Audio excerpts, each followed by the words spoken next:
স্ক্রিনে আপনারা যে ক্ষেপণাস্ত্র দেখতে পাচ্ছেন এটি হলো রাশিয়ার তৈরি ক্ষেপণাস্ত্র ওরেশনিক, যা দিয়ে ইউক্রেনের দিনিপ্রো শহরে গত বৃহস্পতিবার ভয়াবহ এক হামলা চালিয়েছে রাশিয়া। এই ক্ষেপণাস্ত্রটি এতটাই ভয়াবহ যে এটি একা 12টি পরমাণু বোমা 12টি স্থানে একসাথে হামলা করতে সক্ষম, যার জন্য এই হামলার পর তৃতীয় বিশ্বযুদ্ধের আশঙ্কা করছে বিশ্ব বিশ্লেষকরা। তাহলে কতটা শক্তিশালী এই ক্ষেপণাস্ত্র? এই নিয়ে হামলার কয়েক ঘন্টা পর রুশ প্রেসিডেন্ট ভ্লাদিমির পুতিন এক টেলিভিশন ভাষণে জানান, রাশিয়া নতুন প্রচলিত মাঝারি পাল্লার একটি ক্ষেপণাস্ত্র উৎক্ষেপণ করেছে, যার কোড নাম ওরেশনিক। পুতিন জানান, ক্ষেপণাস্ত্রটি শব্দের গতির থেকে 10 গুণ বেশি, অর্থাৎ প্রতি সেকেন্ডে 2.5 থেকে 3 কিলোমিটার গতিতে চলছে। তিনি আরও জানান, বর্তমানে এই অস্ত্রটি প্রতিহত করার কোনো উপায় নেই কারোর। পুতিন বলেন, দিনিপ্রো একটি বড় সামরিক শিল্প স্থাপনায় এই ক্ষেপণাস্ত্র হামলা চালানো হয়েছে। ওই শিল্প স্থাপনাটি সামরিক সরঞ্জাম ও ক্ষেপণাস্ত্র তৈরির জন্য ব্যবহৃত হতো বলে জানান তিনি বলেন, এটি ম্যাক 11 গতিতে এগিয়েছে এবং উৎক্ষেপণ স্থল রাশিয়ার অস্ট্রাখান থেকে 1000 কিলোমিটার দূরে অবস্থিত ইউক্রেনের দিনিপ্রো পৌঁছাতে 15 মিনিট সময় নিয়েছে। আরও জানা যায়, ক্ষেপণাস্ত্রটিতে 6টি ওয়ারহেড ছিল, প্রতিটিতে আরও 6টি সাবমিউনিশন ছিল। ওয়ারহেড হলো ক্ষেপণাস্ত্রের সম্মুখ অংশ, যাতে বিস্ফোরক এজেন্ট থাকে, এবং সাবমিউশন হলো বিস্ফোরক যা ক্ষেপণাস্ত্রের ওয়ারহেড থেকে ছাড়া হয়। এগুলো একটি ক্যানিস্টারে থাকে, যা পরে মধ্য আকাশে খুলে যায় এবং বিশাল এলাকা জুড়ে বিস্ফোরিত হয়। পুতিনের বক্তব্য অনুযায়ী ক্ষেপণাস্ত্রটি হাইপারসোনিকের সংজ্ঞার উপরস্তরে রয়েছে। ক্ষেপণাস্ত্রের গতি যত বেশি হয়, এটি লক্ষ্যবস্তুতে তত দ্রুত পৌঁছায়, ফলে হামলা শিকার দেশের প্রতিরক্ষা বাহিনীর পাল্টা পদক্ষেপ নেওয়ার সময় কমে যায়।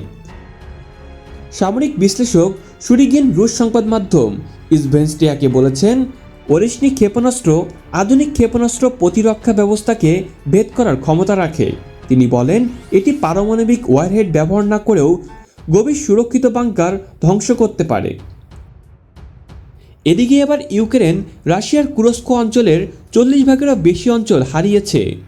গত আগস্টে ট্যাঙ্ক ও অন্যান্য সরঞ্জামে সজ্জিত ইউক্রেন বাহিনী সীমান্ত পেরিয়ে রাশিয়ার কুরস্কে একটি সাহসী অনুপ্রবেশ শুরু করে। কিছু অঞ্চল দখলও করে নেয় ইউক্রেন বাহিনী। তবে দখল হওয়া ভূখণ্ড পুনরুদ্ধার করতে এরপর সেখানে সেনা বৃদ্ধি করেছে মস্কো। ইউক্রেনের সিনিয়র সামরিক সূত্র জানিয়েছে, রাশিয়া বাহিনী পাল্টা আক্রমণের মাত্রা বাড়িয়েছে। ইউক্রেনের জেনারেল স্টাফের এক ঊর্ধ্বতর কর্মকর্তার দাবি, আগস্ট মাসে কুরস্কে আকস্মিক অভিযান চালিয়ে প্রাথমিকভাবে 1376 কিলোমিটার এলাকা নিয়ন্ত্রণে নিয়েছিল ইউক্রেন। তবে এখন এই পরিমাণ কমে 800 বর্গমিটার রয়েছে। সম্প্রতি সময়ে মস্কো বাহিনী গত রণকৌশল বদলে ভয়াবহ হামলা চালাতে শুরু করেছে কুরস্ক এবং একের পর এক গ্রাম পুনরুদ্ধার করছে। এদিকে রাশিয়ার প্রেসিডেন্ট ভ্লাদিমির পুতিন বলেছেন, তার দেশ ক্ষেপণাস্ত্র যুদ্ধক্ষেত্রে ব্যবহারের জন্য প্রস্তুত রয়েছে। এক টেলিভিশন ভাষণে পুতিন বলেছেন, রাশিয়ার সুরক্ষার জন্য আমরা যুদ্ধ পরিস্থিতি নিয়ন্ত্রণে ক্ষেপণাস্ত্র পরীক্ষা অব্যাহত রাখব। রাশিয়া প্রথমবারের মতন ইউক্রেনের নতুন মাঝারি পাল্লার ক্ষেপণাস্ত্র ছোড়ার একদিন পর এই ঘোষণা দেন রুশ প্রেসিডেন্ট।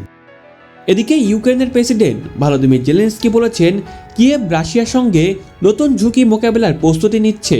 তবে এক মার্কিন কর্মকর্তা বলেছে, রাশিয়ার কাছে ক্ষেপণাস্ত্রের সংখ্যা সীমিত, তাই প্রতিদিন পরীক্ষামূলক ক্ষেপণাস্ত্র নিক্ষেপ করা তাদের পক্ষে সম্ভব নয়।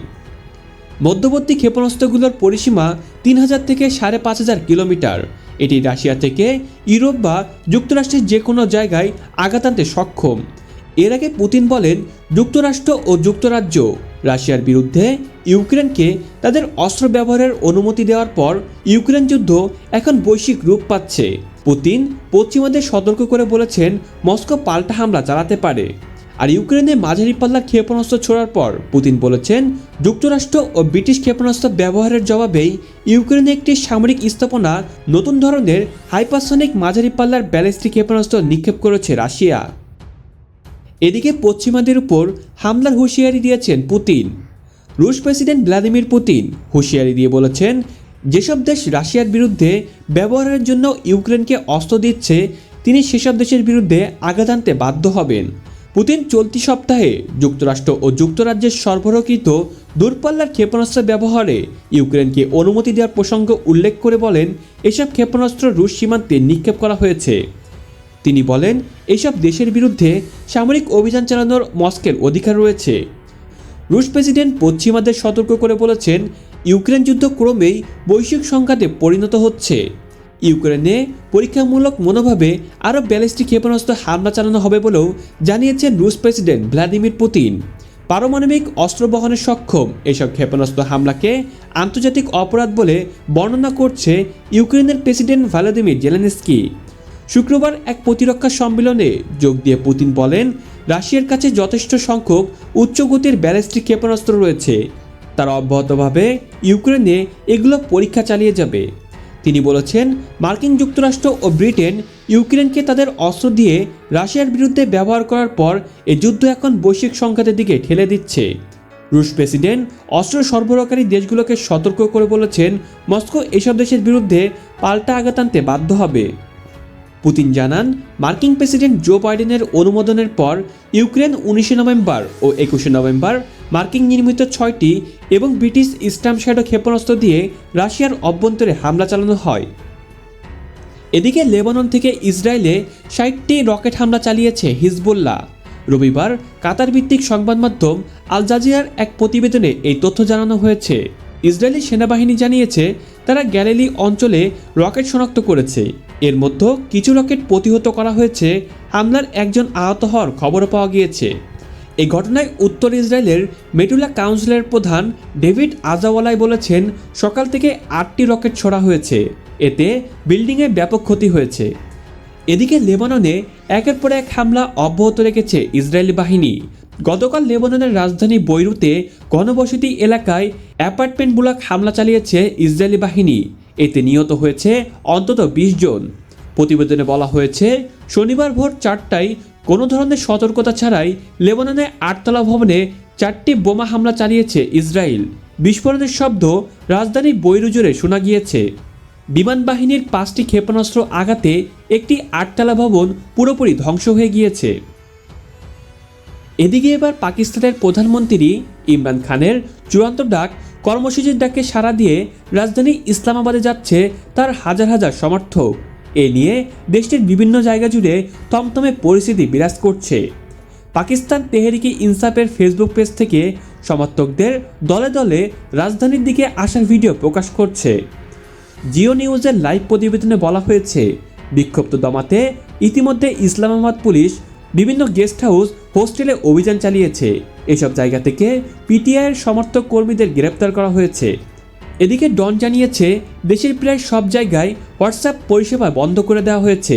এছাড়া ইসলামাবাদে বন্ধ করে দেওয়া হয়েছে মোবাইল ও ইন্টারনেট সেবা। পিটিআইয়ের এই কর্মসূচিকে ঘিরে ইসলামাবাদে গত সপ্তাহে টানা 2 মাসের জন্য 144 ধারা জারি করা হয়। 144 ধারা ভঙ্গ করে এখন ইসলামাবাদের দিকে যাচ্ছে ইমরান খানের সমর্থকরা। শেষ পর্যন্ত সেখানে কি ঘটে এই নিয়ে উৎকণ্ঠা বিরাজ করছে। কারাবন্দী ইমরান খান তার আইনজীবীদের মাধ্যমে আগামী 24 নভেম্বর পুরো পাকিস্তানে আন্দোলনের ডাক দিয়েছেন। তিনি বলেছেন, শাহবাজ শরীফের নেতৃত্বাধীন বর্তমান সরকার জনগণের ম্যান্ডেট চুরি করেছে, নির্বিচারে সাধারণ মানুষকে গ্রেপ্তার করেছে। এছাড়া সংবিধানের 26তম সংশোধনীর মাধ্যমে স্বৈরাচারী সরকারের ভিত্তি শনাক্ত করা হয়েছে বলেও অভিযোগ করেছেন ইমরান খান। আর এগুলোর বিরুদ্ধেই আন্দোলনের ডাক দিয়েছেন তিনি। ইমরান খান বলেছেন, 24 নভেম্বর বিক্ষোভের কেন্দ্রবিন্দু হবে ইসলামাবাদ। পাকিস্তান এবং বিশ্বজুড়ে প্রতিবাদ হবে। দাবি আদায় না হওয়া পর্যন্ত আন্দোলন শেষ হবে না।